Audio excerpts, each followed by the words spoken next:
Et alors, bonjour à tous, j'espère que vous allez bien. Alors aujourd'hui, je suis avec Stéphane Rossignol, qui est praticien en hypnose et spécialisé du détachement des traumatismes et en hypnose spirituelle régressive. Alors Stéphane, je suis super content de te recevoir pour cette interview et d'ailleurs, je voulais te remercier aussi de prendre ce temps pour moi et pour pouvoir partager toi un petit peu ton parcours. Donc, est-ce que tu peux te présenter et puis te raconter un petit peu ton parcours? Tout d'abord, je te remercie de m'avoir invité parce que vraiment, je suis très très honoré que tu aies pensé à moi pour cette interview. Effectivement, ça va me permettre de parler un peu de moi. On parle beaucoup des autres, on est beaucoup centré sur les autres en travaillant sur eux, en les aidant à aller mieux. Hmm. Et en fait, voilà, c'est l'occasion de faire les choses dans l'autre sens.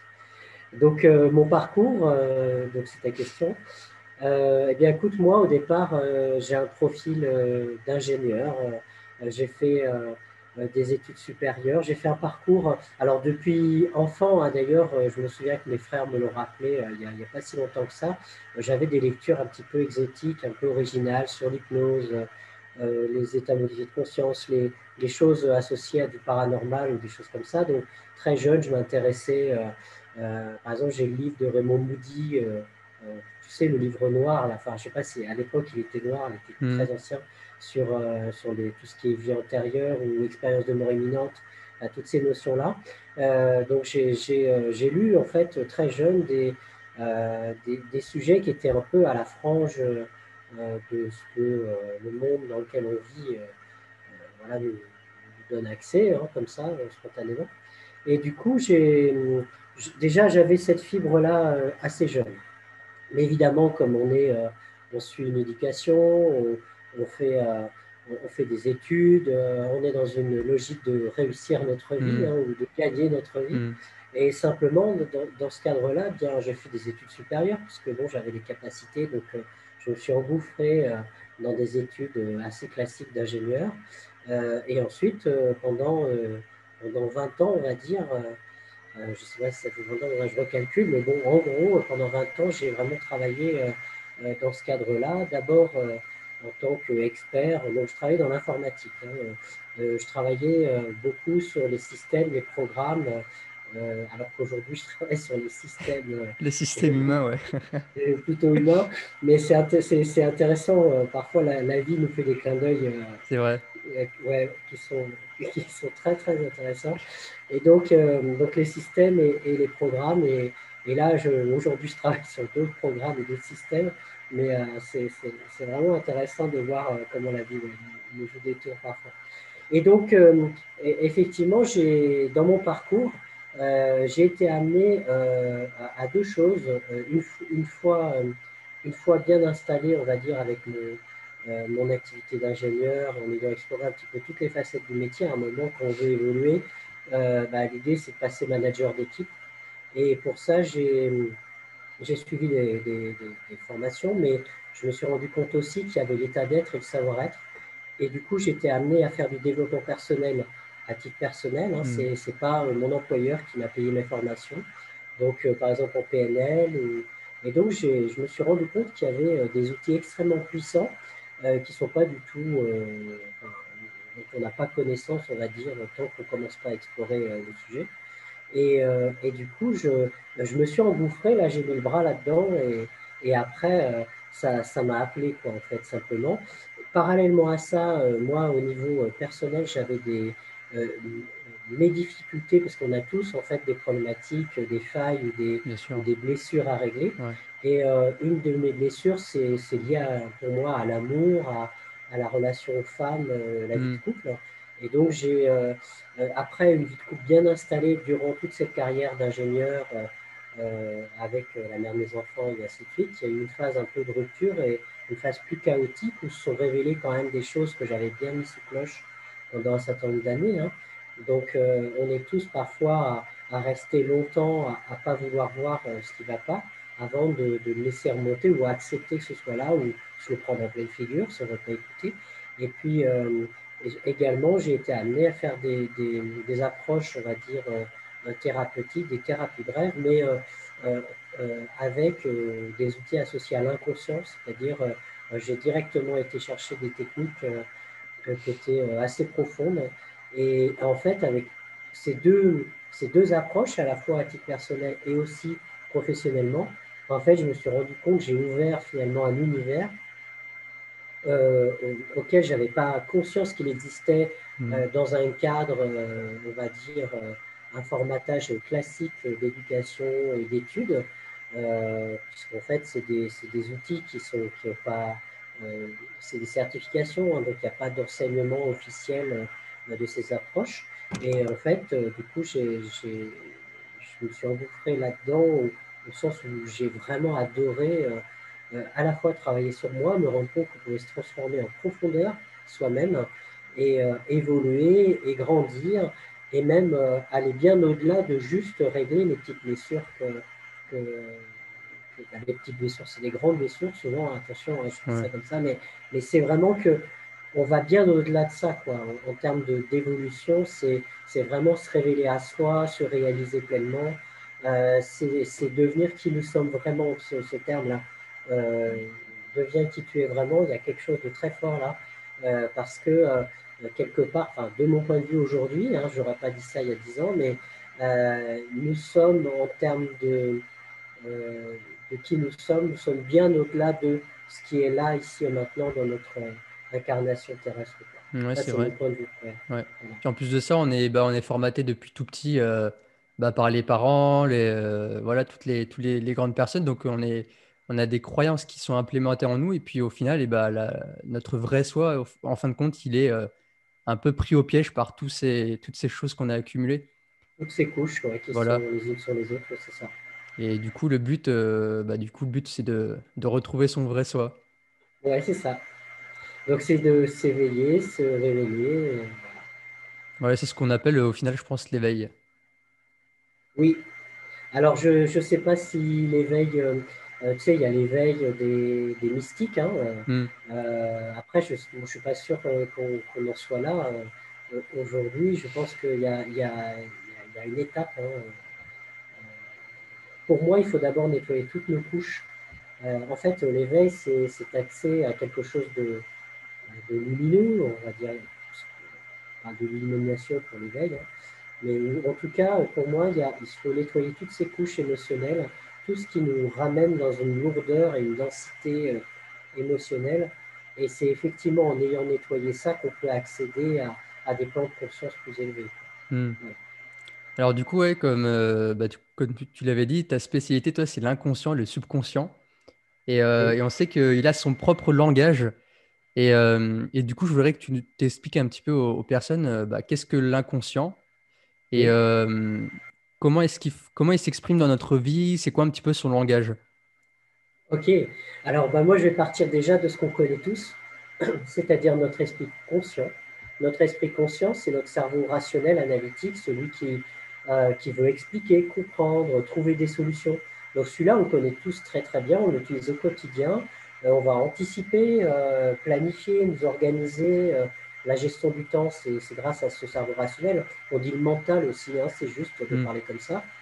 Et c'est vraiment ce cerveau-là, en fait, au bout d'un moment, si on n'a pas trouvé de solution et qu'on se rend compte qu'on répète toujours des mêmes comportements, des mêmes schémas automatiques, eh ben, c'est que ça se passe à un autre niveau. Alors, pour faire une représentation, en fait, hein, le cerveau, alors il y a une représentation symbolique avec les deux hémisphères, hein, hémisphère gauche, logique, rationnel, analytique, hémisphère droit, plus intuitif, plus inconscient, émotionnel, imaginaire, imaginatif, d'accord? Donc ça, c'est une représentation symbolique des deux hémisphères, qui est une métaphore, en fait, c'est pas une réalité physiologique. Si on regarde plus la physiologie, on a effectivement le néocortex qui est ce cerveau supérieur qui nous donne cette capacité qui nous distingue des animaux, on va dire, quoique certains animaux comme les dauphins, on peut se poser des questions, mais en tout cas, ce qui nous distingue des animaux, ce néocortex, ce cerveau supérieur, qui fait qu'on a des capacités d'abstraction, de Hmm. conceptualisation, d'anticipation. Et, euh, et donc ce cerveau supérieur, il est très... et justement, ça nous permet aussi de nous mettre à distance de nous, en nous. Euh, Et donc, en fait, en dessous, sous ce néocortex, par exemple, on a un cerveau limbique, qui est le cerveau émotionnel. Donc, tous les programmes qui sont en place dans ce cerveau limbique sont des programmes inconscients, émotionnels, et comme ces programmes sont là, ils sont activables, activés, et ils se reproduisent en permanence. Hmm. Donc, on a beau vouloir analyser et comprendre à un autre niveau, être dans cette abstraction, ce recul sur nous en nous disant, mais là, je reproduis tel schéma, en fait, on n'a pas de prise dessus au niveau, Ouais. puisque ça se passe à un autre niveau. Et encore en dessous, on a le cerveau reptilien, qui est le cerveau de la survie, qui nous fait affronter le prédateur, le fuir, se cacher, faire le mort. Il est beaucoup plus rigide que le cerveau limbique, hein, qui est plus adaptable. Mais simplement, ce reptilien, comme il gère aussi le rapport au corps, ça fait qu'on peut très bien développer des phobies. Si on développe en Occident, par exemple, la phobie de l'araignée, euh, à 40 ans, on ne sait pas pourquoi. C'est pas que l'araignée, elle est mortelle en Occident, on le sait rationnellement. Mais si on a la phobie, c'est comme si notre survie était en jeu. Donc là, Hmm. on est très au niveau du reptilien. Et bien, en fait, en réalité, c'est que la symbolique je vais revenir aux symboliques après, la symbolique de l'araignée a du sens pour nous, inconsciemment, mais pas consciemment. Voilà. D'accord. Et les allergies, c'est pareil. On peut développer des allergies. Le corps mais c'est quelque part piloté par ces couches, on va dire, profondes de l'inconscient. Le cerveau reptilien, il gère aussi la respiration, le rythme cardiaque, la température du corps, donc des Ouais. choses très inconscientes, très enfouies. C'est lié au système nerveux, le reptilien. Oui, c'est ça, beaucoup Ouais. près du système, près voilà, du système nerveux autonome, Ok. absolument. Alors, Alors, oui, pour vas-y. revenir justement rapidement à la différence, l'inconscient, pour donner les choses plus globalement, parce que j'ai parlé des couches cérébrales là, l'inconscient, c'est cette partie de nous, par exemple, qui rêve la nuit. Donc, la nuit, lors des rêves, si j'observe mon rêve le matin au réveil consciemment, pour moi, il est incompréhensible. Je ne comprends pas pourquoi j'ai mis en scène tel personnage, tel paysage, ou telle situation, ou tels animaux, bref. Quelque part, intellectuellement, avec mon cerveau analytique, je suis incapable d'être dans la compréhension de ce que l'inconscient a mis en scène. D'accord? Et donc ça veut dire que l'inconscient a sa propre logique à lui. Alors pour redonner une autre, pour distinguer à nouveau le conscient et l'inconscient, pour comprendre que la logique est vraiment différente, avec le cerveau rationnel et analytique, c'est avec ce cerveau-là que je vais décortiquer les problèmes complexes en sous-ensemble plus simples, puisque j'analyse les choses. Et donc en décortiquant les problèmes en sous-ensemble, je mets les choses dans des cases, je mets des étiquettes, donc je vais identifier et Hmm. nommer les choses. Mais du coup, je suis dans une logique de séparation. Et donc, apparemment, ma phobie de l'araignée ou ma phobie de prendre l'avion, hein, je fais le geste comme ça, prendre l'avion, c'est prendre son envol, hein. Et Ok. donc, c'est apparemment, tout ça, ça n'a rien à voir avec ma vie, sauf que l'inconscient, lui, Hmm. pour lui, tout est relié, tout est en résonance. Et donc, peut-être que la douleur que j'ai là dans le corps, eh bien, elle est en résonance avec mon état émotionnel inconscient, qui est lui-même en résonance avec des événements de ma vie. D'accord?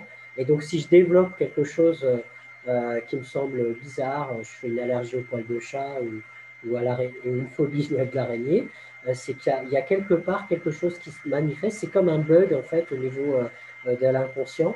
Mais ce n'est pas un bug, c'est une manifestation, ça a du sens. C'est l'inconscient qui m'alerte, en fait, sur une situation. Voilà. Et donc, si on est capable de comprendre les rêves, de comprendre ce qu'il met en scène, parce que comme pour lui tout est relié, ça peut être représenté dans le rêve sous forme de symbolique. C'est-à-dire, si j'ai un paysage très particulier ou un animal face à moi dans mon rêve, l'animal représente une énergie, une vibration particulière avec laquelle j'entre en relation dans le rêve. Voilà. D'accord. Et donc, Et, ouais, vas-y. et du coup, je voulais qu'on rebondisse sur ce que tu as dit, les symboliques. Parce que je me rappelle qu'on s'était rencontrés dans un salon du bien-être et tu m'avais fait remplir un questionnaire. Oui, Tu avais dit, il y avait par exemple le mot chat ou dauphin ou la mer. Qu'est-ce que ça oui, évoque pour toi en deux mots? Et à partir de tout ce petit questionnaire, tu as, oui. lu ma vie en fait, de ma naissance jusqu'à aujourd'hui. Du coup, je savais Ouais. pas. Enfin, vraiment, c'était à partir des symboliques que tu as réussi à Oui, déterminer ce qui s'était passé. parce Et moi, ce qu'il y qu'effectivement, a dans ma tête. c'est ça, c'est qu'on vous demande de décrire avec des adjectifs, des mots assez simples, assez, dans le global, en fait, d'une manière générale, euh, des, des, des animaux, l'océan, la mer, comme tu dis, bref, des énergies qui sont symboliques du point de vue de l'inconscient. Et comme on vous demande de le décrire dans le global, eh bien, en fait, ça, vous donnez des réponses qui parlent que de vous, en réalité, Hmm. que votre perception de. Et comme on parle de ma perception de la symbolique, ou de l'océan, le chat, le chien, par exemple les animaux dont on parlait juste avant, eh bien, en fait, c'est quel rapport j'entretiens avec cette énergie. Et comme là, je suis dans le global, c'est l'inconscient qui répond. Et donc, ça me donne des clés de compréhension pour mieux t'aider, en fait, sur comment fonctionne l'inconscient. D'accord. Donc, en fait, les symboliques sont extrêmement puissantes. J'utilise beaucoup les symboliques dans mes séances pour aider les gens à se transformer. Puisque, par exemple, alors je ne vais pas donner le sens des symboliques, mais parce que sinon, ça pourrait donner, par rapport au prochain test inconscient, si quelqu'un écoute, ça Hmm. pourrait, par rapport au test inconscient, voilà, influer. Mais simplement, on peut tout explorer par rapport à l'être avec ce type de test ou avec les symboliques. Ça peut être, par exemple, mon estime de moi, qui je suis dans mon identité, mon être, mon rapport à la vie, mon rapport à l'amour, l'amour de moi et autour de moi. Hein. Ça peut être mon énergie féminine et mon énergie masculine, donc le yin et le yang. Mais la rencontre des deux aussi, l'énergie du couple, telle que je l'ai inscrite en moi, hein, que ce soit dans les couples que j'ai construits, le couple de mes parents, et puis au-delà, dans toute la lignée transgénérationnelle. Donc tout ça, en fait, les symboliques permettent ça en réalité. Donc, alors il y a aussi la famille, il y a il y a d'autres dimensions aussi qui peuvent être explorées, la maladie, je ne sais pas, là ça ne me vient pas tout de suite, mais il y a plein de possibilités d'exploration par rapport à l'être. Hmm. Et donc, quand je décris effectivement une symbolique, je vous donne mon rapport, ma perception de cette énergie-là, en fait. Et en fonction de cette énergie, comme si je mets beaucoup de distance, par exemple, je suis tétanisé d'imaginer d'être au milieu de l'océan, ou j'ai une allergie où le chat, je le trouve fourbe, traître, il griffe, voilà. Eh bien, c'est bien que par rapport à cette énergie-là, j'ai une problématique, je mets une distance, je mets une émotion négative, et donc je mets une distance avec cette énergie, et donc en fait, j'ai une problématique à cette énergie. Parce que toutes les symboliques, globalement, à part une dont je ne parlerai pas ici, mais euh, elles sont toutes bénéfiques pour moi, en fait, en tant qu'elles sont à mon service, en réalité. D'accord. Voilà. Et, du coup, parce que on trouve, enfin, c'est difficile d'interpréter notre propre symbolique. Parce que je pense que Oui, c'est c'est très complexe. Et j'aimerais que tu expliques un petit peu comment est-ce qu'on pourrait se reprogrammer, changer ou découvrir notre symbolique. Parce que, bah, comme tu disais, 95% de nos actions, de nos actes sont gouvernés par l'inconscient. Sauf oui, qu'on s'en rend même pas compte. En fait, on fonctionne par un peu comme des robots par automatisme. Et oui. les Les 5% quatre- conscients, bah, en fin de compte, ils peuvent quasiment rien faire. Face à 95% d'inconscients, on est un petit peu Oui, ça t'a marqué, désarmé. ça. Ouais. Ouais. J'avais dit ça dans une conférence avant, c'est dans une autre conférence, où effectivement, j'ai évoqué ça. Et effectivement, en fait, euh, alors déjà, prendre conscience que 95%, ça paraît énorme, mais effectivement, tous nos comportements et nos actions, en fait, sont quand même guidés par des pulsions inconscientes. C'est-à-dire que l'inconscient, c'est cette partie de nous qui rêve la nuit, je l'ai dit, mais qui est en train d'imaginer les choses. Donc, et c'est pas l'esprit rationnel, analytique qui te fait prendre des décisions, même si peut-être on te fait croire ou tu crois toi-même que si, ma décision elle est clairement rationnelle et analysée. Sauf que quand tu regardes des publicités à la télévision, Hmm. celles qui vont te convaincre d'acheter quelque chose, la publicité, jamais elle va te décrire les détails rationnels et analytiques qui fait que le produit c'est le meilleur, que c'est celui-là que tu dois prendre parce que scientifiquement c'est prouvé avec tel élément de calcul ou tel élément rationnel que c'est bon produit quoi pour toi. C'est pas ça, c'est pas comme ça qu'on vend un produit. C'est pas en te présentant rationnellement tous la cohérence intellectuelle des choses. Si on veut te vendre une voiture, on ne va pas t'expliquer que la consommation c'est la meilleure ou que la vitesse ou l'accélération c'est ça. Bon, il y a dans les fiches techniques, tu vas trouver ces informations. Hmm. Mais en fait, on te vend une magnifique image avec une magnifique route dans la nature où tu as cette impression de liberté, où tu peux profiter même, être dans la joie ou la jouissance de conduire cette voiture-là. Peut-être que tu as une jolie fille à côté si c'est un homme qui est ciblé pour la vente. Peut-être que il y a la caution familiale aussi, avec le grand coffre, la mère, les enfants. Donc cette énergie, puis la sensation de sécurité aussi, c'est ça qu'on Ouais. met en avant, qui fait que du coup, ah ouais, c'est la voiture qu'il me faut. On vient titiller l'émotion de la personne, en fait. C'est ça, c'est Ouais. ça. Et ça, bon, bien sûr, les publicitaires l'ont très bien compris. Hmm. Donc en fait, pour tous ceux qui croient, là peut-être que je fais tomber quelque chose d'important, mais tous ceux qui croient qu'ils sont dans une rationalité pour leurs décisions, ben, en fait, non.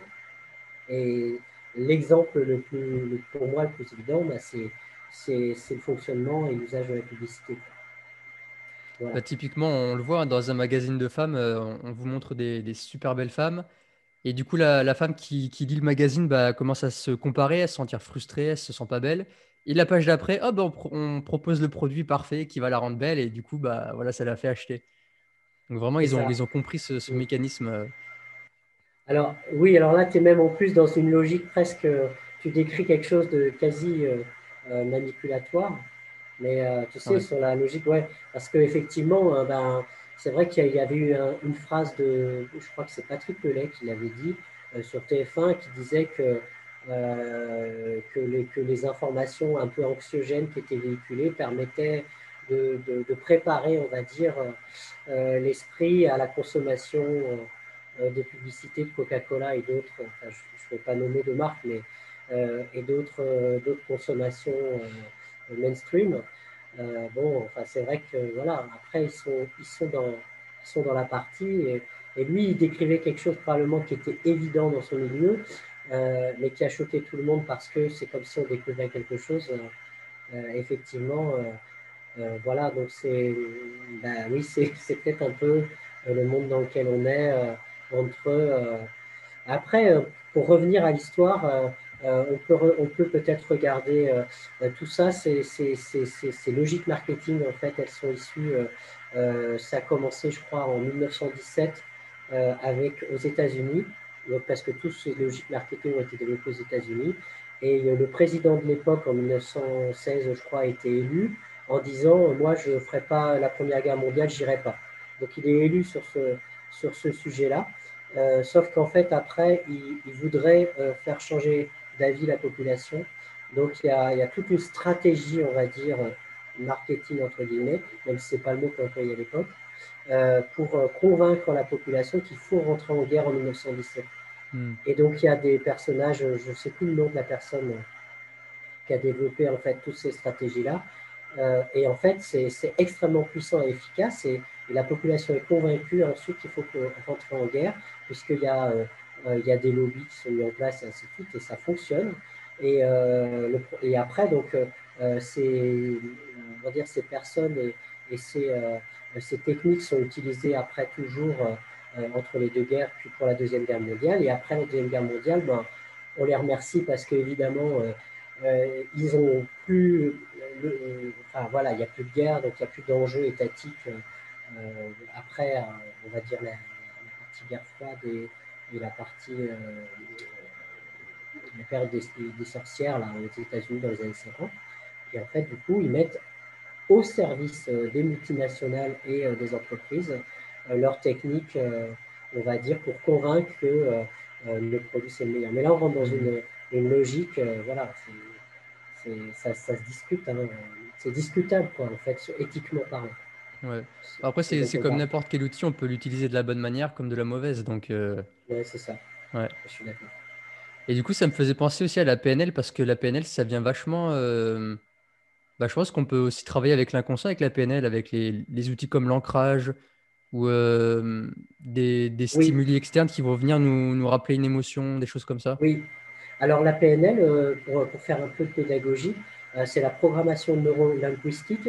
Et c'est deux personnages, Bandler et Grinder, il y en a un qui est linguiste et l'autre qui est un expert dans l'informatique, justement des années 70. Et ils se sont demandé quels étaient les programmes ou les comportements les plus adaptés pour exceller dans la communication. Hmm. Et donc, ils ont été chercher chez les personnes, les meilleurs communicants de l'époque, quels étaient leur mindset, enfin, leur état d'esprit, leur comportement. Et du coup, ils ont découvert qu'on a tous des programmes internes. Et justement, et ils ont découvert des outils, ils ont mis en place tout ça. Donc, c'est là que la PNL est née. Et donc, c'est un superbe outil. Mais effectivement, pour revenir à ce qu'on a discuté juste avant, hein, il peut être utilisé dans une logique de communication gagnant-gagnant pour partager, pour échanger et pour être dans une richesse de communication avec l'autre et être dans quelque chose d'extrêmement bienveillant. Mais on peut aussi utiliser la PNL pour vendre et dans une logique très commerciale et mercantile. Et donc, avec une logique moins avouable, en tout cas, Hmm. éthiquement parlant. Hmm. Donc, effectivement, c'est comme un couteau, hein, c'est à double tranchant. Donc, Voilà. voilà. Ouais. Et j'aimerais aussi qu'on revienne un petit peu à tout ce qui est la symbolique et tout ça, parce que c'est vraiment un sujet qui me passionne et ça fait un moment que je note tous les matins au réveil mes rêves, Oui. mais pour autant, j'arrive pas à les interpréter. C'est toujours... Alors, donc déjà, parce que les rêves sont extrêmement complexes, alors la lecture de l'inconscient, déjà, c'est une lecture très basique, très simple. Après, tu peux utiliser un dictionnaire d'interprétation des rêves pour te faire ils une sont idée. fiables? Ils sont Alors oui, vraiment il y en fiables, a ouais. qui sont... Oui, oui, moi, je reconnais qu'il y en a quelques-uns qui sont fiables. Après, alors, il y a quand même une notion qui est importante. Euh, la symbolique, par exemple, imagine, tu rêves de quelque chose de très précis, d'une symbolique précise, il y a quand même ce que tu perçois de la symbolique. Donc l'énergie qui se dégage de la symbolique, je ne sais pas, par exemple, si tu as un rêve, tu veux partager ou une énergie particulière, il y a quelque chose tu voudrais évoquer comme ça? Je pourrais parler d'un rêve récurrent, par exemple. Oui, c'était OK hein, de le Oui, bien partager à sûr. l'antenne, ouais, Alors parce que ça parle de toi. Hein. ouais, Ouais. alors ça c'est un peu intime parce que je te l'avais expliqué au salon. Tu sais que j'ai perdu mon père qui s'est suicidé. Oui, Et en fait, donc ça fait 7 ans maintenant. Et depuis ce moment-là, c'est régulièrement. Là, c'est moins fréquent, mais les dernières années, c'était assez fréquent.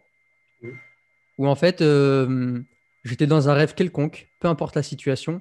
Et d'un coup, je tombe sur mon père voilà, qui est là. Et en fait, il m'explique qu'il a fait semblant d'être mort.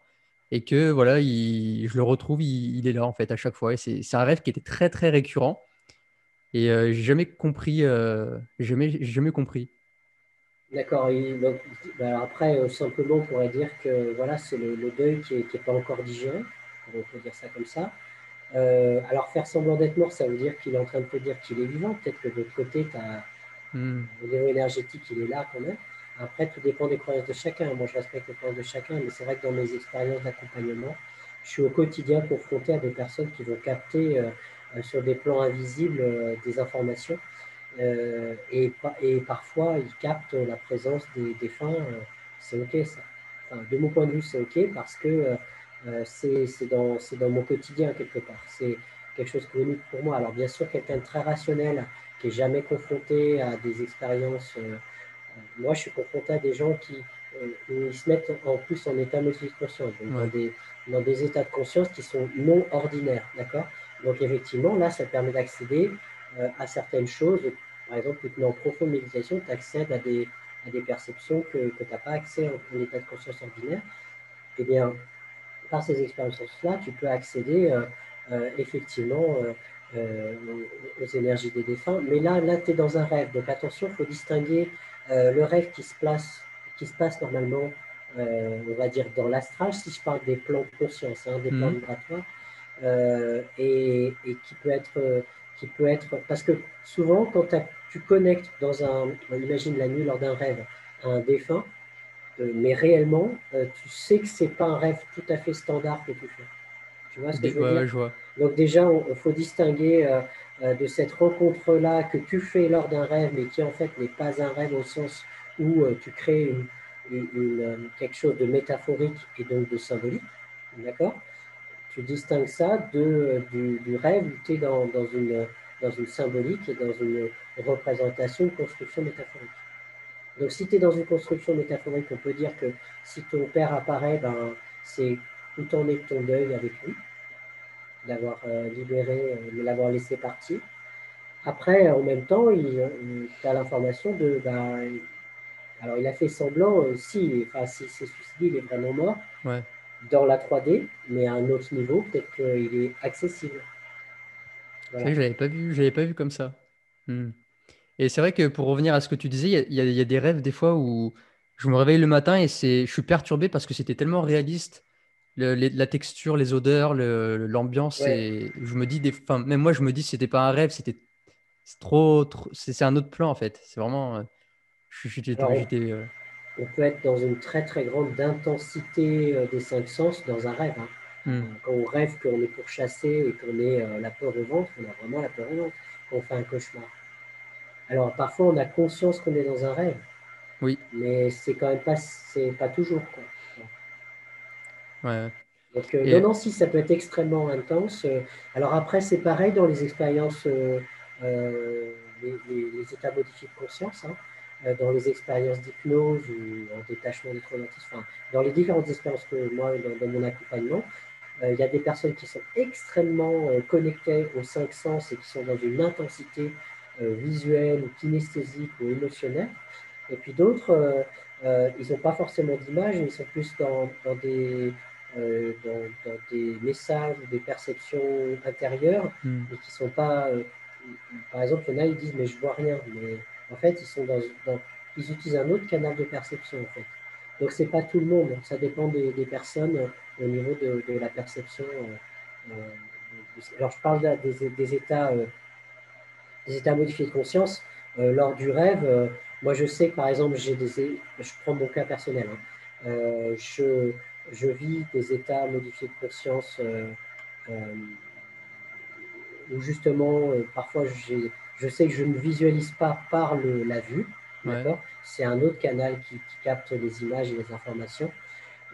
C'est comme quoi, parfois on est dérouté, hein, quand on est dans des états modifiés de conscience par rapport à la manière de percevoir les choses. Mais par contre, lors des rêves, parfois, c'est extrêmement intense, comme tu le décris, au niveau de la perception. Hmm. C'est vrai. Et du coup, ça m'amène sur le sujet du champ quantique, Oui, parce que je pense que c'est un peu de ce plan-là dont on peut accéder. Et j'aimerais que tu nous expliques un petit peu qu'est-ce que le champ quantique, quelle est la différence entre le champ quantique et ce monde 3D en fin de compte, et comment est-ce qu'on peut le ouais. transcender? Alors, ouais, alors là, si tu veux, si tu me permets, une longue. Parce que le champ quantique, donc déjà d'un point de vue. Je vais te faire une Vas-y, présentation de tout vas-y, ouais. ça. Alors, je vais décrire les choses telles que moi.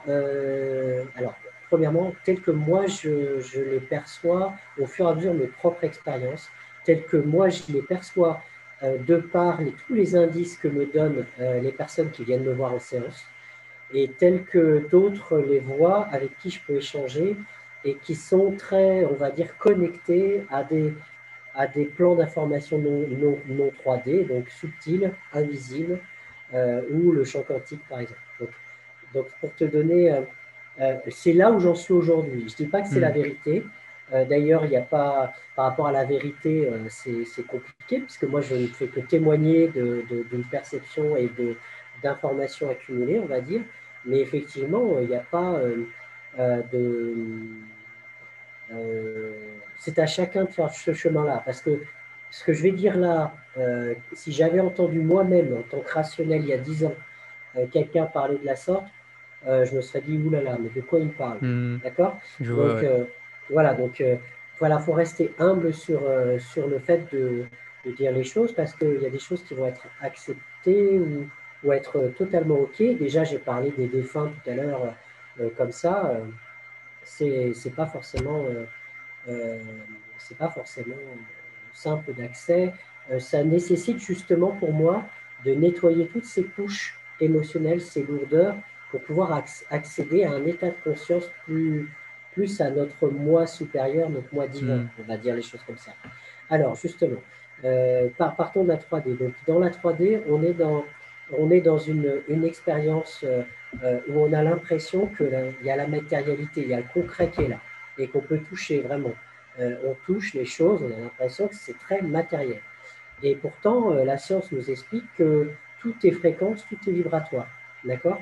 Alors, à un niveau de la matière particulière.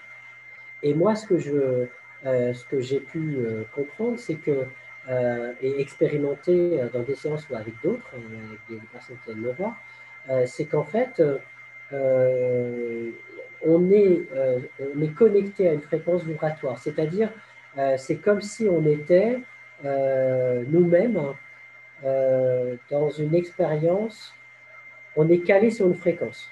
Voilà, Hmm. c'est comme si tu es calé sur France Info et que tu connais que France Info dans la 3D. Ok. D'accord? Et qu'en fait, autour de toi, il y a plein d'autres fréquences, Ouais. mais que sur le plan terrestre 3D, c'est France Info. D'accord? Et il y a des personnes qui ont, on va dire, un capteur fréquentiel un peu plus large que les autres et qui vont peut-être capter des fréquences voisines. D'accord? Et donc, ça peut expliquer qu'il existe des plans vibratoires sur des fréquences un peu décalées. Il y a des personnes, par exemple, qui vont connecter aux élémentaux, hein, tu sais, les fées, les elfes, Ouais. tout ça, des choses comme ça.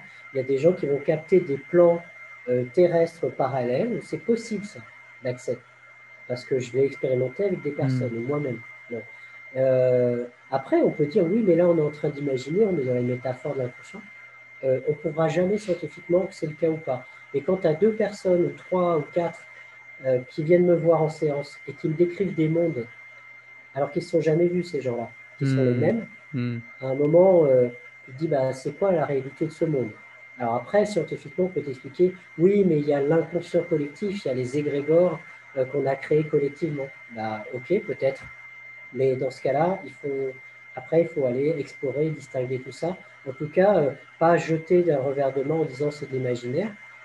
Commencer à essayer de comprendre c'est quoi, euh, c'est quoi l'origine de tout ça. Donc, effectivement, on est sur une fréquence. Et en fait, il y a des. Alors, on parle, tu sais, du corps humain, où il y a le corps physique, le corps éthérique, Ouais. le corps astral, le corps mental, le corps causal, le corps christique ou bouddhique, ça dépend des terminologies, et puis le corps atmique. Donc, il y a des niveaux vibratoires des sept corps de l'être humain que certains mystiques arrivent à accéder. Et donc, enfin, arrivent à accéder, on a a priori tous ces corps-là. Hmm. Et le corps astral, c'est le corps émotionnel, hein. Donc, quand on est dans les rêves, par exemple, on est au niveau du corps astral, a priori, de ce que j'ai pu comprendre. Euh, et donc, les expériences qu'on va faire sont des expériences avec des symboliques, avec des, euh, on est sur le plan astral. Donc il y a le bas astral, le haut astral, donc il y a des choses qui sont là. Et effectivement, quand on rencontre des défunts qui ne sont pas montés enfin, vers la lumière, a priori, ben, on les rencontre plutôt à cet endroit-là. D'accord? Alors que ce soit par les rêves ou dans des réalités. Euh, voilà.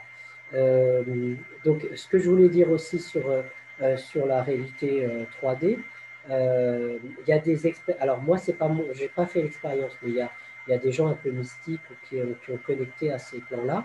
Je ne sais pas, il y a par exemple des gens comme Mark Oburn, pour en parler, hein. Ils décrivent en fait des plans où ils peuvent décrire une densité matérielle, mais sur des fréquences qui ne sont pas celles de la 3D. Ok. Donc des univers où tu peux avoir l'impression que l'énergie dans laquelle ils sont, ou les connexions d'énergie ont une densité en fait. On ne peut pas traverser par exemple la vibration qui est face à eux. Hmm. Ils ne peuvent pas la traverser, mais en réalité elle est réelle d'un point de vue sur le plan de fréquence où ils sont. Donc tout ça, ça montre que en fait, le côté multidimensionnel qui nous sommes, c'est bien au-delà de ce qu'on est dans notre 3D. Alors, comment on fait pour accéder à tout ça? Bah, pour moi, d'abord, il faut se délester, en fait, dire de toutes nos œillères, de tout ce qui nous limite, nos croyances limitantes, nos schémas émotionnels inconscients. Et c'est dès lors qu'on a fait un profond travail de libération émotionnelle de toutes ces croyances erronées qu'on nous a inculquées, hein, qui sont liées aussi à nos formatages, qui nous empêchent d'être qui nous sommes vraiment. Parce que si on croit à la notion d'incarnation, ben, on va dire, une puissance infinie d'être quelque part, et on va rentrer dans un corps extrêmement limitant et étriqué, Hmm. avec des cinq sens, mais qui sont en fait des sens qui nous permettent de capter de l'information et puis d'agir sur la réalité 3D. Mais en réalité, c'est extrêmement limitant par rapport à toute notre puissance multidimensionnelle, puisque on peut expérimenter plusieurs plans en même temps. Donc, on expérimente le temps et l'espace, qui finalement, c'est une expérience de la dualité, Ouais. puisque à un autre niveau, le temps n'existe pas. Alors, je ne sais pas si pour toi, ça te parle d'en parler comme ça. Ah si, tout à fait, Euh, ouais, ouais, ça me parle. Ça te parle? Ouais. Alors, c'est-à-dire qu'à un moment, on va exister en tant que source ou en tant que moi divin, ou moi supérieur. Quand je fais de l'hypnose spirituelle de régression, par exemple, je sollicite le moi supérieur, le soi supérieur. Je ne dis pas divin pour éviter qu'il y ait trop Hmm. de connotations religieuses pour les personnes, mais en fait, c'est les mêmes termes. Et qui est la partie finalement la plus élevée possible d'accès et qui est hors de la dualité. C'est-à-dire que j'ai parlé des corps, hein, et il y a à partir du corps causal ça veut dire les causes et effets, Cause et à effet. c'est à partir de là qu'on va commencer à définir une cause et un effet, et qu'on va rentrer dans l'expérience de la dualité. Dès qu'on est dans le plan mental et le plan astral, éthérique et physique, on est dans la dualité. C'est-à-dire que le temps et l'espace, c'est deux pôles on est dans la dualité avec deux polarités. Comme le féminin et le masculin sont deux polarités. Hmm. Hein, comme l'ombre et la lumière sont deux polarités. Et on fait l'expérience de la dualité parce qu'on l'a choisi, peut-être. Après, il y a ces notions de roue d'incarnation. Donc, il y a une notion aussi de matrice dans laquelle on est quelque part enfermé. Hein. Une matrice dans laquelle on vit des expériences. Alors, est-ce on consent à vivre ces expériences, mais après, est-ce que le consentement, on va dire, est éclairé ou pas? Tout dépend des expériences que l'on vit. Il y a certaines expériences d'accompagnement que je fais où on s'aperçoit qu'il y a eu des accords ou des consentements qui n'étaient pas totalement éclairés, en fait. D'accord? Hmm. Donc, ça veut dire qu'on peut vivre des réincarnations un petit peu dans des boucles un peu contraints, entre guillemets, mais parce qu'on n'a pas eu accès à un autre niveau pour se libérer de ce qui joue à ce niveau-là. Ok. Je sais pas. Oui, je Ouais. comprends. Et ce serait pas, par exemple, tant qu'on n'a pas compris une leçon, on va revenir sur la Terre pour répéter encore, pour apprendre une leçon au final?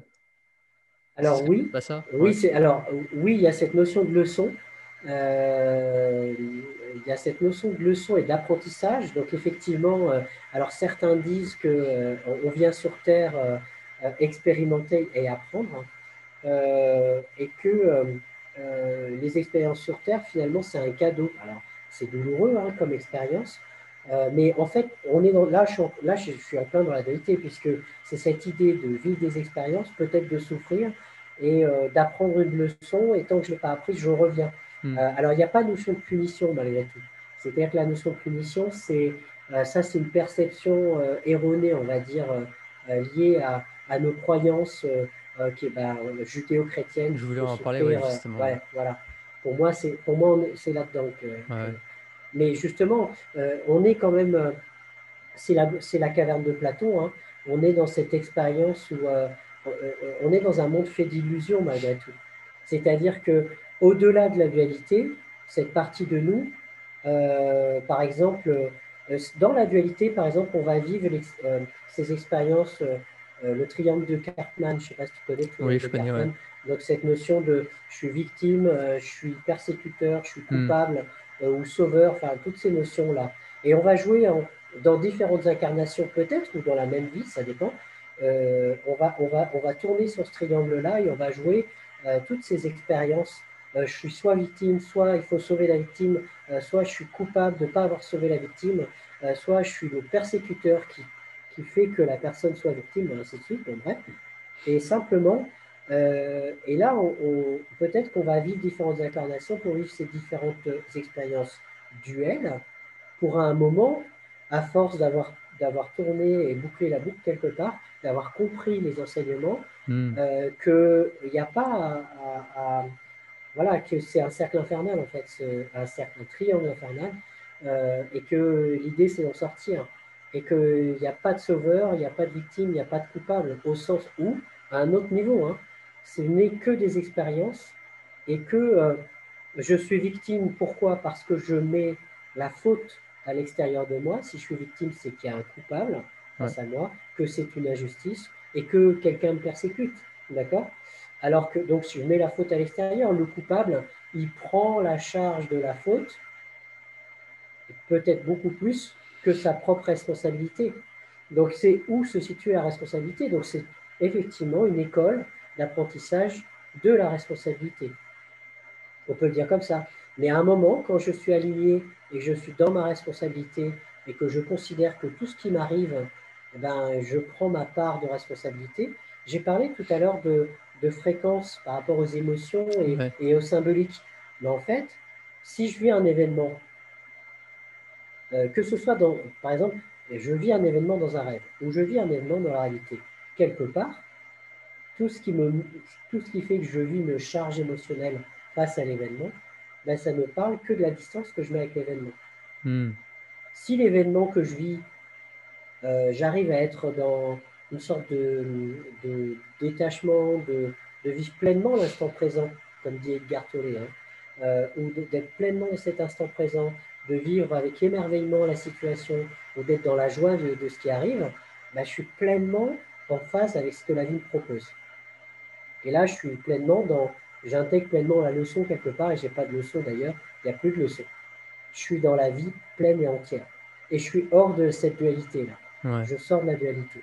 Alors que si ce qui m'arrive, c'est une injustice, ça me met en colère, je suis en réaction, eh bien en fait, je suis dans cette expérience de la dualité. Oui, Donc il y a une c'est incohérence en fait.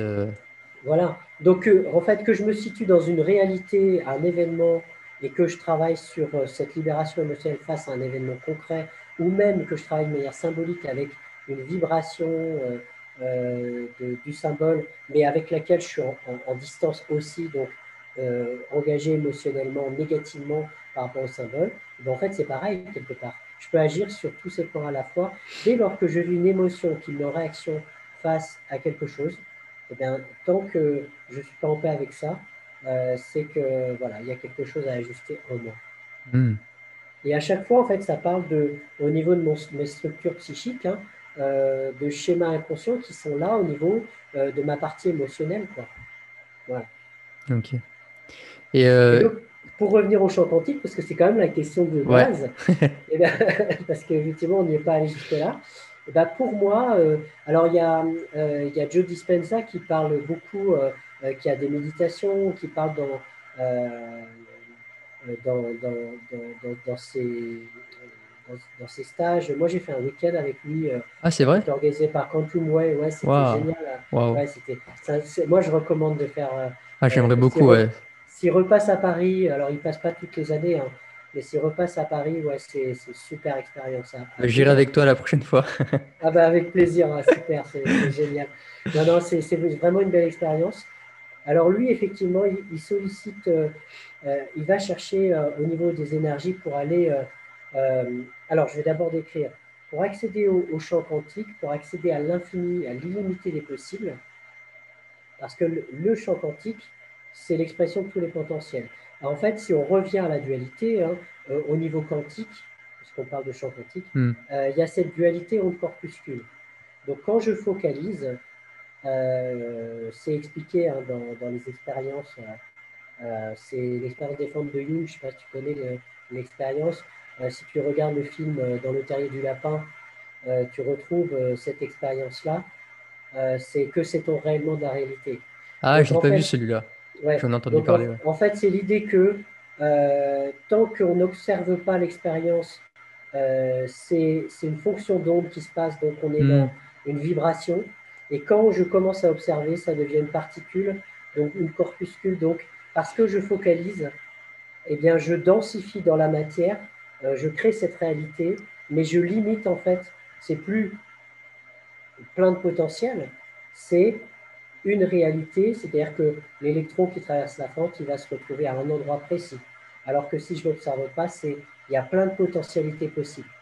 D'accord? Je trouve ça Donc hallucinant, ouais. c'est cette Ouais. notion-là quantique qu'il utilise. Et donc, en fait, si je ne change rien, c'est-à-dire que, imagine, on va revenir à la réalité concrète. Là. Le matin, tu te lèves avec la même radio le matin, à la même heure, et que tu te lèves du même côté du lit, et que tu mets les mêmes chaussons habituels, et que tu vas prendre le même petit déjeuner, que tu vas te prendre la douche de la même manière, et que tu prends la même voiture pour aller bosser, et que c'est toujours le même chef, et ainsi de suite. Bon, ça évolue un petit peu à faire de ta vie quand même, mais en même temps, en vivant constamment ces mêmes rituels, comment tu veux changer ta réalité? Hmm. En fait, c'est pas possible. Tu fais de ton passé ton présent et en fait ton futur. Futur Et qui va être prédictible. futur prédictible. Et effectivement, d'ailleurs, d'une certaine manière, il n'y a que l'instant présent qui est, et le passé et le futur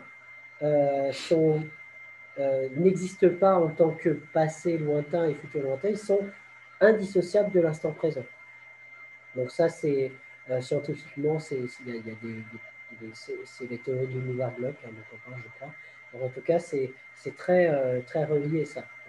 Et donc, en fait, c'est quelque part, c'est comme ça. Donc, alors, comment je fais pour créer ma réalité? Eh bien, en fait, Joe Dispenza va faire en sorte qu'on se connecte au champ quantique, et donc dans ses méditations, par exemple. Mais pour se connecter au champ quantique, ce qu'il suggère dans ses méditations, je ne sais pas si tu te souviens, c'est je suis dans un monde ou dans un non-espace, dans la non-forme, Oui. il n'y a aucun corps de qui je suis, donc je suis que pure conscience, d'accord? Je ne sais pas si tu connais cette notion, mais Hmm. là on est sur un plan au-delà du plan causal, justement. C'est-à-dire dès lors que je suis dans le mental, même le mental sur des plans vibratoires, hein, le corps mental, je vais déjà définir une forme, d'accord? D'ailleurs, pour revenir aux expériences des personnes que j'accompagne qui viennent me voir, il y a des personnes qui vont percevoir des fréquences ou des couleurs ou des sons et d'autres qui vont commencer à identifier l'énergie de quoi ça parle. Ils vont parler, par exemple, de l'énergie de la Vierge Marie ou du Christ, ou quand on parle de fréquence de guérison, par exemple. Ouais. Donc, en fait, en fonction que tu sais identifier ou mettre une forme, par exemple, un défunt, il peut lui donner une forme parce que, ou ils peuvent le voir d'une manière très éthérée, très, très nébuleuse, un peu nuageuse, tu vois. Mais en Hmm. fonction justement de jusqu'où je peux aller, ou sur quel plan je capte l'énergie, et bien en fait, je vais la décrire d'une manière différente. Et d'ailleurs, deux personnes peuvent décrire différemment en fait l'énergie en question. Et c'est pas que une a faux et l'autre a raison. C'est pas, ça dépend du plan sur lequel tu vas la chercher. Donc Ok. pour revenir à ce qui est expérimenté dans ce qu'on évoque ensemble, donc les méditations de Joe Dispenza, en fait, il faut aller sur ces plans-là. Mais il faut déjà y arriver. Hmm. C'est-à-dire que euh, l'enjeu, la difficulté, c'est d'accéder à ces plans-là. Et pour y accéder, il faut être déjà pour être dans un monde où il n'y a ni corps ni forme, il faut accepter de se désidentifier de la forme et de son corps. Et ça, c'est chaud, ça, quand on a peur de la mort, on a peur de lâcher la notion. Si on est complètement dans la matérialité et attaché à son corps, c'est compliqué. Hmm. D'accord? Donc, il faut lâcher plein de peurs, en fait. Il faut lâcher plein de charges émotionnelles négatives pour accéder à ces plans-là. Donc, de mon point de vue, c'est oui, c'est génial de le faire comme ça pour accéder au champ quantique qui permet de créer une réalité. Mais c'est-à-dire que plutôt que de dire ah oui, je vais l'expliquer aussi autrement. Je ne sais pas si je me disperse ou pas, si c'est clair, hein. J'espère que c'est clair. C'est clair Oui, oui, pour c'est toi? clair, moi je comprends très bien. Ouais, ok. Quand tu veux créer ta réalité, donc on a ce que je n'ai pas dit tout à l'heure, mais je vais le dire rapidement, je le dis dans mes conférences aussi, mais c'est que l'inconscient, il ne fait aucune différence entre l'imaginaire et la réalité. Ouais. Donc, si tu te mets en méditation et que tu vas visualiser ton futur et que tu vis émotionnellement et profondément l'expérience de visualisation, tu vas créer un programme dans ton cerveau inconscient au niveau du cerveau émotionnel, le limbique, de la réalisation de ton futur. Et tu le programmes au présent. D'accord? Et comme il est là, le programme, il ne peut que se réactiver, il va se réactiver. Donc tu vas créer ta réalité. C'est OK ça. Donc ça, Ça, ouais. je fais des stages là-dessus sur concrétiser tes rêves, où tu peux créer ta réalité. Et dans les stages d'hypnose et de hypnose que j'apprends aux gens à accéder à leur inconscient pour pouvoir se créer leur réalité et aller dans cette programmation intérieure de la réalité. Donc déjà, on change la ligne du temps là, donc, que je décrivais tout à l'heure, où la personne, les mêmes rituels font que le passé devient ton futur. D'accord? Donc ça veut dire quoi? Ça veut dire que si je ne change rien, c'est comme écouter le GPS, si tu veux. Tu sais, entre le passé et le futur, ton GPS te dit tourner à droite, tourner à gauche, et il t'amène à ta destination, Hmm. mais ta destination prédictible. Mais tu peux très bien décider, alors que le GPS te dit de tourner à droite, de dire non, non, je vais tourner à gauche parce que là, à droite, il y a le feu, et puis il y a une file de voitures, puis en fait, je vais prendre plus de temps, et moi, je suis plus intelligent, je sens intuitivement que je vais tourner à gauche. Et donc, si tu écoutes ton intuition, cette partie de toi la plus profonde, bah, tu vas peut-être prendre une autre direction qui va t'amener ailleurs. Hmm. D'accord? Donc c'est comme si tu avais cette conscience qui te permettait de prendre une autre direction que celle qui est en guidance automatique, on va dire. Voilà. Donc pour revenir à cette notion, donc ça veut dire c'est se changer soi dans son état d'être, c'est le seul moyen, changer notre état intérieur, c'est le seul moyen pour pouvoir changer la route du GPS, on va dire. C'est parce que j'ai cette capacité de dire non, non, je vais pas écouter ce qu'il dit, je vais pas être en mode automatique, aveuglément suivre en aveugle le truc, je vais faire comme là, je sens que c'est juste pour moi. Et donc, pour ça, il est important de changer nos programmes intérieurs. Et donc, en changeant nos programmes intérieurs, faire comme je t'ai suggéré, de se programmer au niveau inconscient. Alors, souvent, en coaching, ou quand tu écoutes Le Secret ou la loi de l'attraction, tu vois, on va te dire, bah voilà, tu visualises tous les moindres détails, Hmm. tu vas dans les moindres détails de ce que tu perçois, ton futur tel que tu le veux.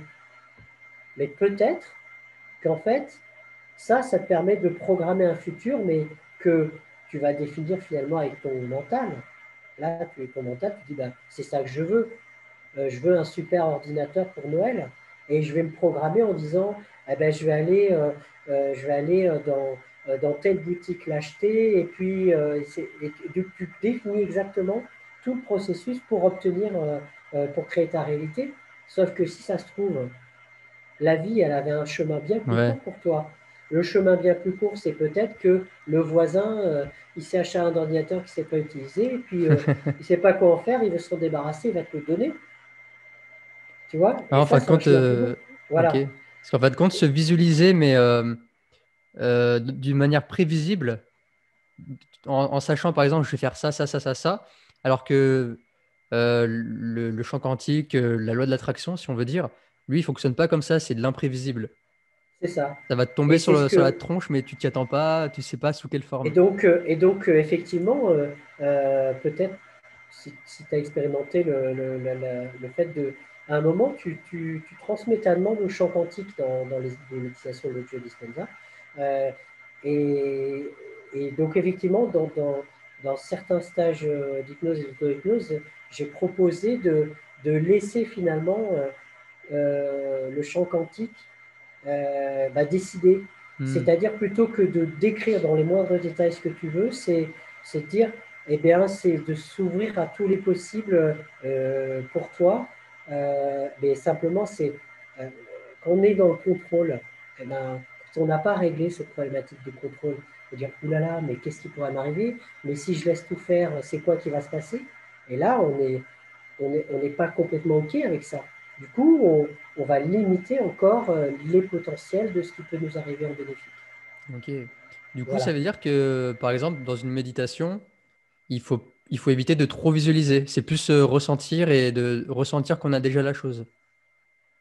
Eh ben, ça veut dire que tu as une foi absolue dans ce que tu peux transmettre, Hmm. alors au champ quantique, à l'univers, à ton moi supérieur, ce que tu veux, hein, comme trouve la meilleure solution pour moi, mais ça veut dire que c'est un acte de foi en fait. Et là, oui, mais si tu doutes, ah oui, mais qu'est-ce qui va m'arriver ou qu'est-ce qui va me revenir? Il faut d'abord libérer ce truc-là. Parce que Ok. là, quand on pense comme ça, je pense que c'est le mental Ouais, c'est la qui veut peur, rester dans le ouais, connu. Ouais, je connais ouais, pas, moi, je veux rester dans le connu, donc je veux ouais, savoir c'est ce qui ça. va se passer. C'est typiquement de ce que tu disais, de l'esprit analytique qui veut toujours anticiper. Ouais, c'est ça. Et Donc, d'ailleurs, moi, je pense que je suis pas sûr, hein, mais je pense que j'ai un esprit analytique qui est assez puissant, assez solide. Et oui. des fois, je peux avoir du mal à le faire taire. Il est toujours en arrière-plan, à vouloir juger ou à vouloir forcer les choses. Des fois, en méditation, il est là à vouloir forcer quelque chose qui arrive, qui est une vision, peu importe. Mais des fois, je me dis, lâche prise, rends-toi complètement et arrête d'attendre quelque chose parce que ça marche pas comme ça. Oui, alors effectivement, souvent, alors on a tous, alors surtout en Occident, on a ce déséquilibre entre, alors je vais préciser, cet esprit analytique, ce cerveau rationnel, dans les polarités dont j'ai parlé tout à l'heure, il est associé à l'énergie masculine, Hmm. d'accord? Au yang, au masculin, c'est l'esprit rationnel et logique et analytique. On est dans un monde en Occident où c'est dominé par l'homme, d'accord? Et on va anticiper, planifier. Tout le reste, c'est irrationnel. Donc, l'émotionnel, il faut le maîtriser, le contrôler. Donc, l'autre polarité féminine, yin, l'énergie du cœur à l'intérieur de nous, eh bien, elle est sous cloche. Elle est Ok, sous d'accord. domination du mental et du masculin. Donc, effectivement, on est en déséquilibre en Occident là-dessus. Le plan mental est hypertrophié, on va dire. Donc, on a intérêt à justement rééquilibrer les choses. Donc, c'est vrai qu'il y a tout un travail pour chacun de nous à faire en sorte que soient rééquilibrées les deux énergies masculines et féminines, et aussi que ça communique entre les deux, l'énergie du couple, entre le yin et le yang. Euh, cette énergie de la rencontre doit être fluide aussi. Entre le cœur et l'esprit, ça doit être Ouais. fluide, d'accord? Et bien ça veut dire qu'il faut travailler sur, c'est bénéfique de libérer, on va dire, l'influence du mental et donner sa juste place à l'énergie yin, à l'énergie féminine, à l'énergie émotionnelle, et donc rééquilibrer tout ça. Donc ça, effectivement, on peut rééquilibrer ces polarités, typiquement dans les séances que je fais moi, dans l'accompagnement. Donc l'enjeu est vraiment de faire en sorte que le mental reste à sa juste place, c'est-à-dire il est au service d'eux, hein. Là, il y en a qui disent qu'il faut tuer l'ego, tuer le mental, ça c'est une erreur. Il est utile pour nous, Ouais. d'accord? Hmm. Donc il sert à quelque chose, il nous aide à anticiper, à organiser, à planifier les choses. Dans une logique rationnelle analytique, on en a besoin. Mais en même temps, cette autre partie de nous, qui globalement en Occident est étouffée, elle doit avoir sa place. Parce que sinon, on n'est que des robots humains, des zombies, dénués d'émotions, Hmm. coupés de notre Hmm. vie et de notre existence, quoi. Voilà. Ouais. Ouais. Et d'ailleurs, il y avait un truc, je voulais t'en parler. Tu sais, du coup, je pratique depuis plus d'un mois les méditations de Joe Dispenza. Oui. Et ces derniers temps, j'ai souvent, alors ça peut être à n'importe quel moment de la journée, un flash d'un souvenir, mais de très lointain de mon enfance qui revient, plein d'émotions, des souvenirs de quand j'étais enfant, adolescent. Et comme si le mental, il voulait, je sais pas trop comment expliquer, mais il y a plein d'émotions, de vieilles émotions, de vieux souvenirs qui ressurgissent comme ça spontanément, Alors, comme moi, je si le dirais. mental, il sentait que je m'éloignais, que je me détachais de ce côté matériel, et comme s'il voulait me rattraper. Alors, moi, si les émotions. Alors, si tu as des émotions, on est dans l'émotionnel, donc on est dans l'inconscient. Si c'est des souvenirs qui reviennent, c'est des réminiscences qui reviennent. Pour moi, c'est plus un appel du pied de l'inconscient quand même. Le mental, c'est celui qui va être dans le contrôle et qui veut analyser et être logique et rationnel. En aucun cas, il te fait remonter spontanément un souvenir. Ok. D'accord? Le souvenir qui remonte spontanément comme ça, et tu ne sais pas pourquoi ça vient, c'est c'est le mental qui te fait remonter des choses, soit parce que tu es prêt à les accueillir et à les digérer, hein, parce que parfois, quand tu as occulté un souvenir très douloureux, traumatique, tu as mis un cadavre sous le tapis, on va dire, et en fait, dans ta survie, l'inconscient, il met le cadavre sous le tapis parce que tu ne peux pas le gérer. Donc, tu peux avoir des syndromes post-traumatiques et ainsi de suite, mais sauf que le truc, tu as occulté les vrais, enfin, toutes les images de souvenirs parce que c'est trop douloureux pour toi. Et le jour où tu es capable de les digérer, parce que tu as déjà fait un travail de Hmm. dégrossissage, par exemple, ben, ça réémerge. Donc là, tout ce qui réémerge, quelque part, c'est cadeau. Alors, pour moi, il faudrait éviter de trop le dire oh non, mais ça, je m'en fous, ça, c'est pas important. Si ça vient, c'est quoi le sens pour toi? Si tu as beaucoup d'émotions, c'est accueillir les émotions, si tu peux le faire, hein, bien sûr. Accueille-les et ressens-les et savoure-les, quoi, vis-les pleinement, parce que l'inconscient qui t'amène ça, eh ben, il te demande d'accueillir ça. Et ça a Ok. peut-être du sens pour toi. Ouais. Voilà. Après, c'est pas des souvenirs désagréables, au contraire. Au contraire, c'est souvent des souvenirs où j'étais en famille avec mes parents ou Ouais, quand on faisait des apéritifs, des choses comme ça. Ou ok. des fois, ça fait ressortir une espèce de nostalgie ou de mélancolie, mais quelque chose de réconfortant un peu.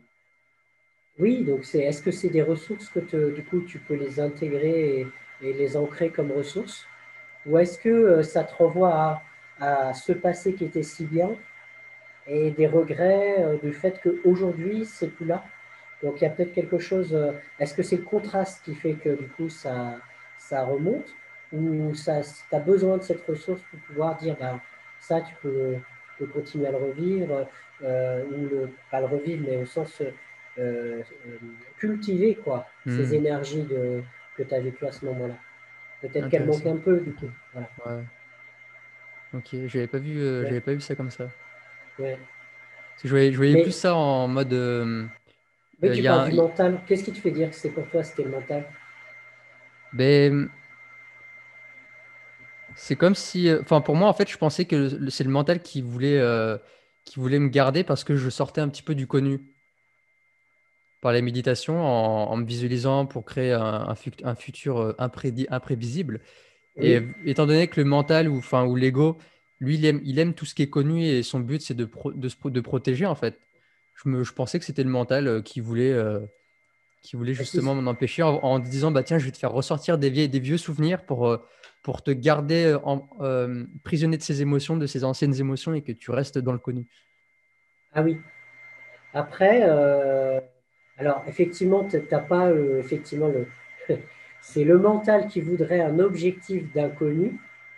Hein, c'est mon intention. Ouais. Et sauf que à un autre niveau, il y a ces énergies qui montent de souvenirs et tout ça. Alors peut-être qu'il y a une étape préalable.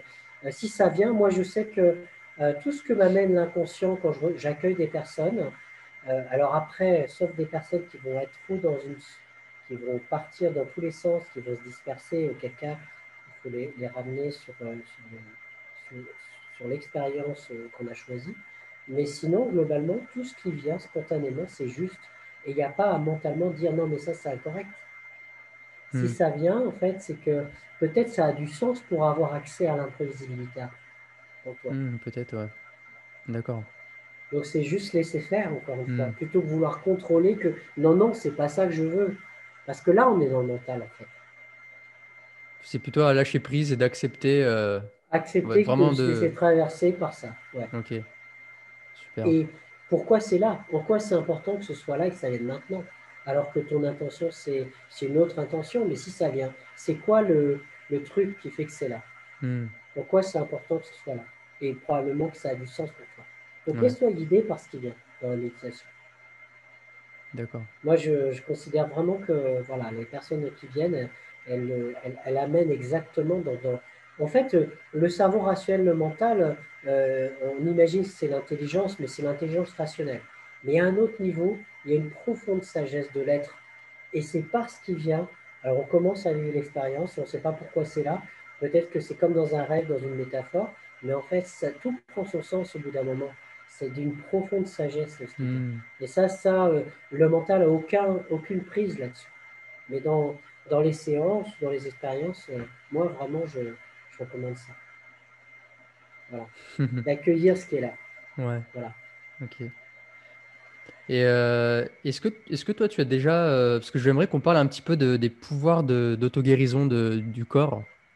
Oui, Et est-ce que tu as déjà, toi, dans des séances ou avec des personnes, vécu une expérience de guérison, quelque chose comme ça? Si tu pouvais en oui. parler un petit peu. Alors, oui, alors, donc on peut parler de la notion de Joe Dispenza qui dit l'effet placebo, c'est vous. Oui. Hein. Eh bien, effectivement, alors c'est-à-dire que la science parle de l'effet placebo, mais c'est-à-dire s'il y a des tests cliniques et qu'il y a 30% d'effet placebo, ça veut dire quoi? Ça veut dire que euh, il y a un groupe qui prend la molécule active du médicament, et puis il y a un groupe qui prend un placebo, c'est-à-dire une molécule inactive avec que de l'eau ou du sucre dans la molécule. D'accord? Mais il n'empêche que chez le groupe témoin placebo, où il n'y a aucune substance active, il y a un pourcentage de personnes qui va quand même avoir des améliorations ou des effets bénéfiques ou une guérison de la pathologie qui est ciblée. D'accord? Donc ça veut dire quoi? Ça veut dire que dès lors que tu donnes à la personne un produit, il suffit que la personne ait une croyance suffisante par rapport au fait que ça va l'aider pour que justement ça agisse. Donc c'est l'effet placebo. Donc la science le voit comme une variable marginale. Il faut que la molécule active ait plus Hmm. d'efficacité que son placebo pour qu'elle soit finalement qu'elle ait un intérêt. Parce que si l'effet placebo est aussi efficace que la molécule active, ben, ça n'a pas d'intérêt. Mais en fait, ça veut dire quoi? Ça veut dire que, imagine si tu maximises l'effet placebo au sens où en tant que donc le médecin qui a autorité qui donne la molécule placebo va expliquer que c'est une molécule miracle, qu'elle est extrêmement puissante et efficace, et que la personne elle donne foi en elle-même dans sa foi de guérison et dans le médecin qui lui propose une molécule miracle, elle va guérir. Donc, alors je dis pas que c'est, bien sûr, c'est tout le monde, mais ce que je dis, c'est que tu peux agir sur cet effet Hmm. placebo. Donc aujourd'hui, la science le voit comme, parce que ça n'intéresse pas de la science de travailler sur la foi ou sur les croyances profondes des personnes, mais sauf que ça a une influence. Donc pour moi, le pouvoir d'auto-guérison, il est dans cette croyance profonde que j'ai cette capacité à aller mieux, à me transformer intérieurement et à guérir. C'est vrai que la personne qui dit non, mais pourquoi si je transforme mes émotions, qu'est-ce qui me prouve que je vais guérir et aller mieux? Ben, si elle n'y croit pas, déjà, elle va peut-être pas venir me voir. Et puis, peut-être que ben, elle va croire que au bénéfice de ce que le médecin va prescrire et pas Hmm. par rapport à son propre pouvoir intérieur, son propre pouvoir intérieur. Après, moi, ce que je dis aux gens un peu sceptiques les premières fois, alors souvent quand même, ils viennent par le bouche à oreille, hein, donc on leur a parlé de ce que je faisais quand même, malgré tout. Ils ne viennent pas comme ça au hasard, hein, me voir. Mais simplement, je leur dis, ben, jouez le jeu, allez jusqu'au bout, laissez-vous guider par l'expérience et vous me dire, on verra après.